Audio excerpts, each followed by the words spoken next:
जय हिंद साथियों, आप सभी का एक बार फिर से ओपन स्टडी जीके की इस यूट्यूब चैनल पे स्वागत है। दोस्तों, आज की इस वीडियो में हम लोग एडिटेरिया का बिहार प्रैक्टिस सेट नंबर 10 का इस वीडियो में हम लोग रिवीजन करेंगे। आइए दोस्तों, हम लोग वीडियो को बिना किसी देरी का शुरू करते हैं और पहला प्रश्न देखेंगे।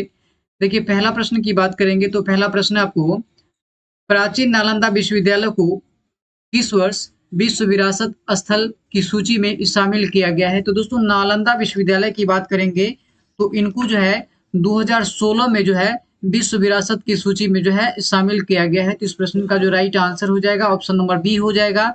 उसके बाद देखिए, अगला प्रश्न की बात करेंगे तो अगला प्रश्न है निम्नलिखित नदियों में से कौन सी नदी हिमालय क्षेत्र की नदी नहीं है। तो दोस्तों, हिमालय क्षेत्र की नदी नहीं है।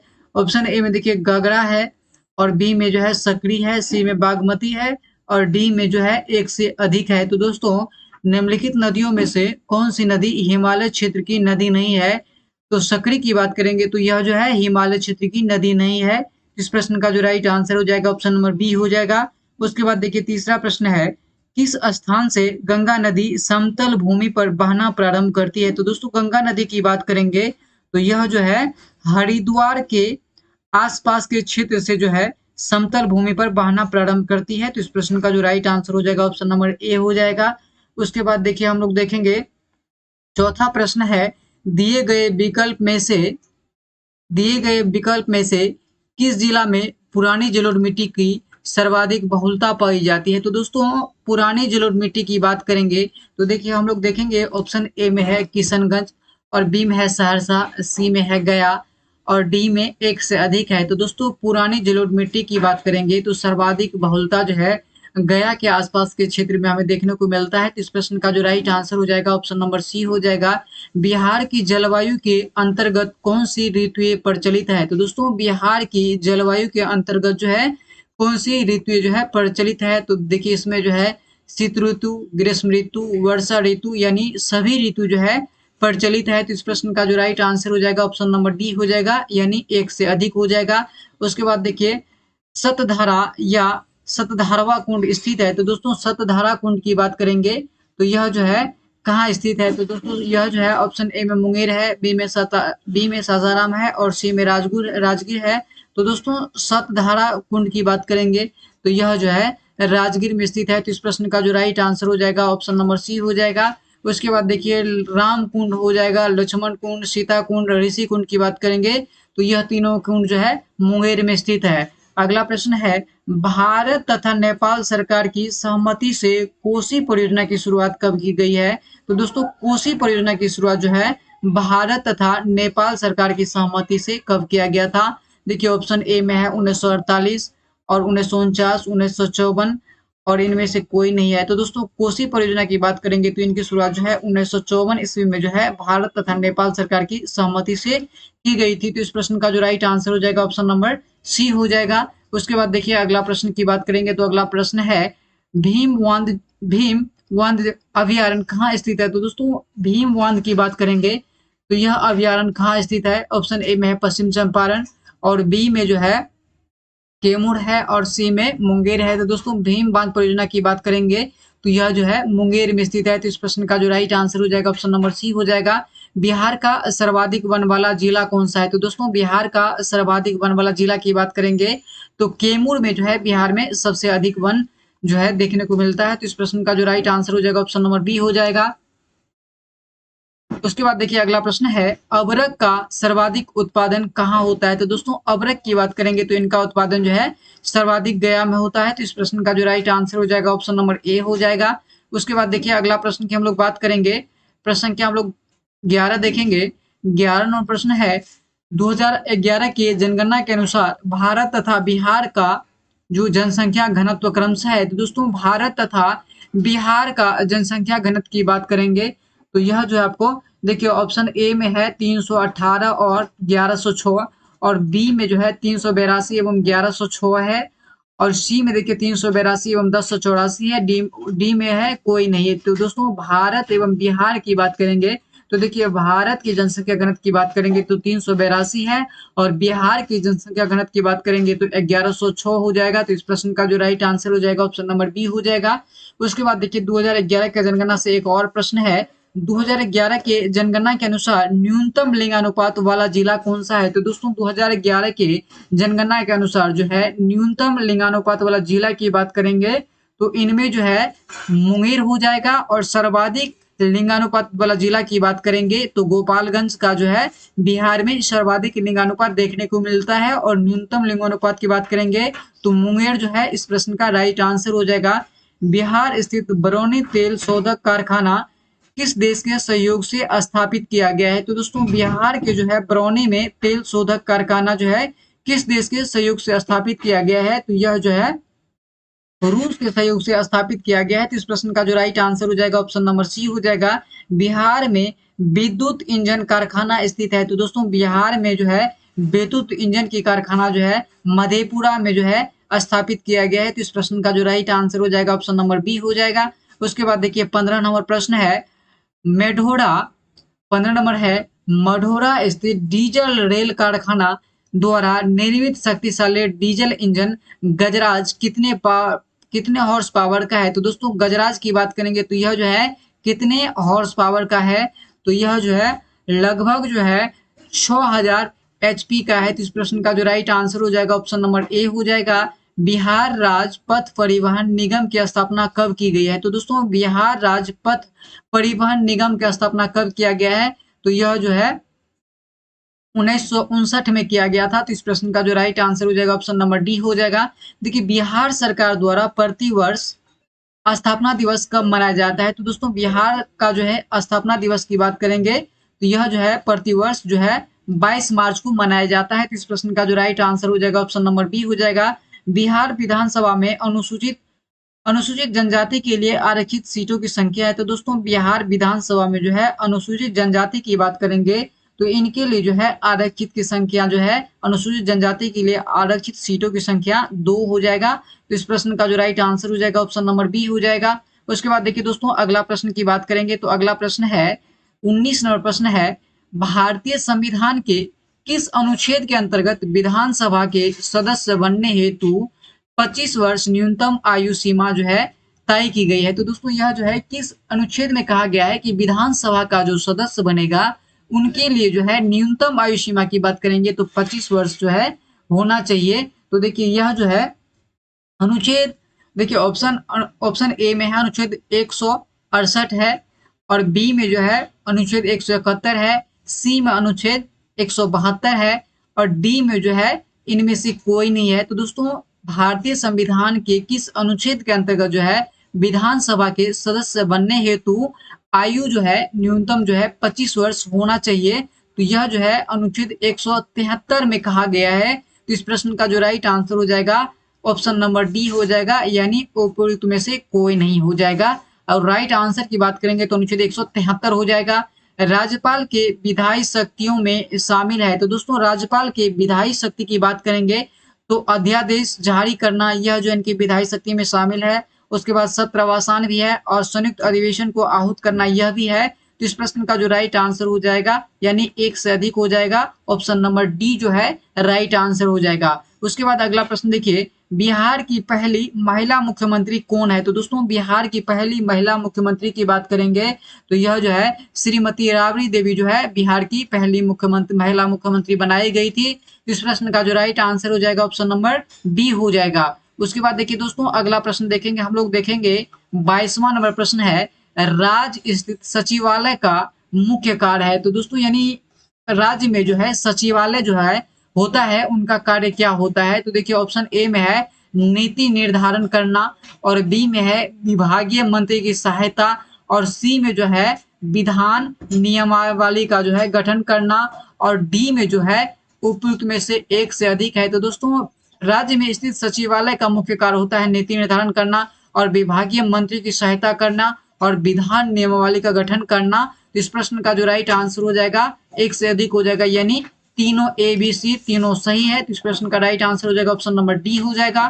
पंचायतों में अनुसूचित जाति तथा अनुसूचित जनजातियों के लिए आरक्षण की व्यवस्था किस अनुच्छेद में किया गया है? तो दोस्तों अनुसूचित जाति और अनुसूचित जनजाति के लिए जो है पंचायतों में आरक्षण की व्यवस्था किस अनुच्छेद के तहत किया गया है? तो यह जो है अनुच्छेद 243 के डी के तहत जो है आरक्षण की व्यवस्था की गई है? पंचायतों में अनुसूचित जाति एवं अनुसूचित जनजातियों के आरक्षण की व्यवस्था की गई है। इस प्रश्न का जो राइट आंसर हो जाएगा 243 के डी में किया गया है। राज्य लोक सेवा आयोग के सदस्यों को निम्न में से कौन हटा सकता है? तो दोस्तों राज्य लोक सेवा आयोग के सदस्यों को हटाने का अधिकार किसको है? तो दोस्तों राज्य लोक सेवा आयोग को हटाने का जो है अधिकार राष्ट्रपति के ऊपर जो है। तो इस प्रश्न का जो राइट आंसर हो जाएगा ऑप्शन नंबर ए हो जाएगा। किस वर्ष उर्दू को बिहार का दूसरा राजभाषा घोषित किया गया है? तो दोस्तों उर्दू को जो है बिहार का दूसरा राजभाषा जो है कब घोषित किया गया था?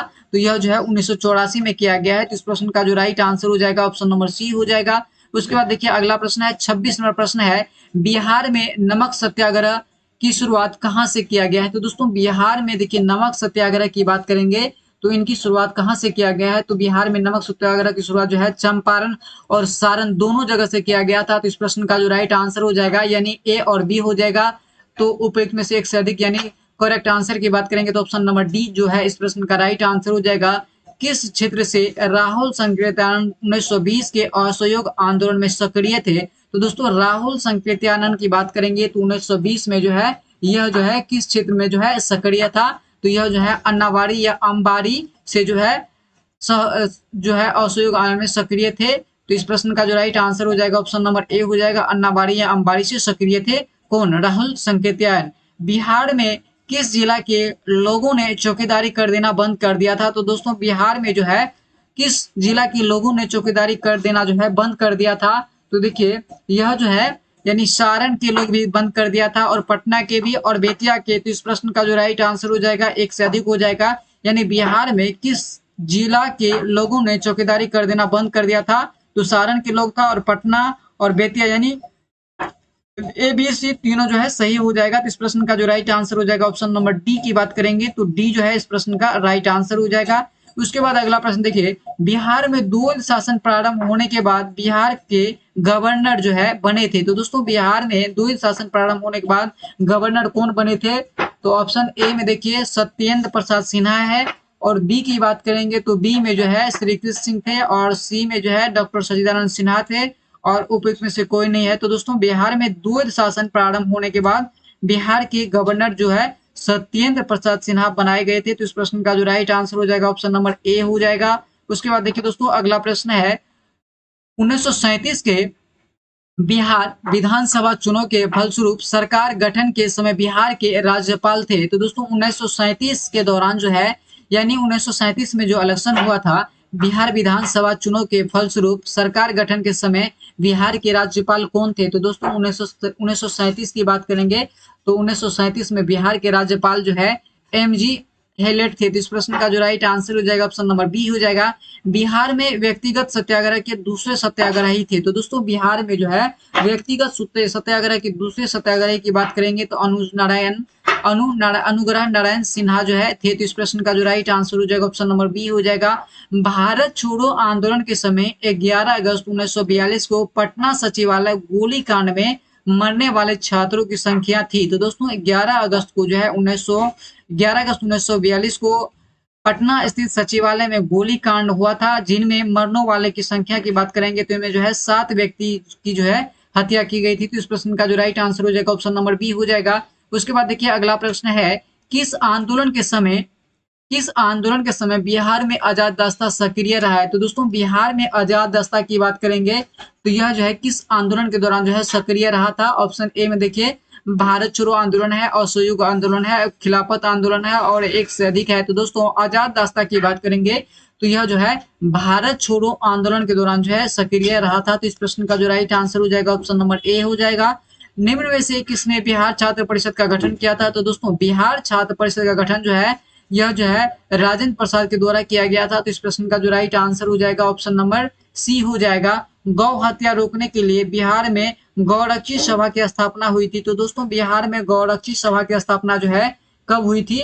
तो देखिए बिहार में गौरक्षी सभा की स्थापना जो है 1893 ईस्वी में जो है किया गया था। तो इस प्रश्न का जो राइट आंसर हो जाएगा ऑप्शन नंबर सी हो जाएगा।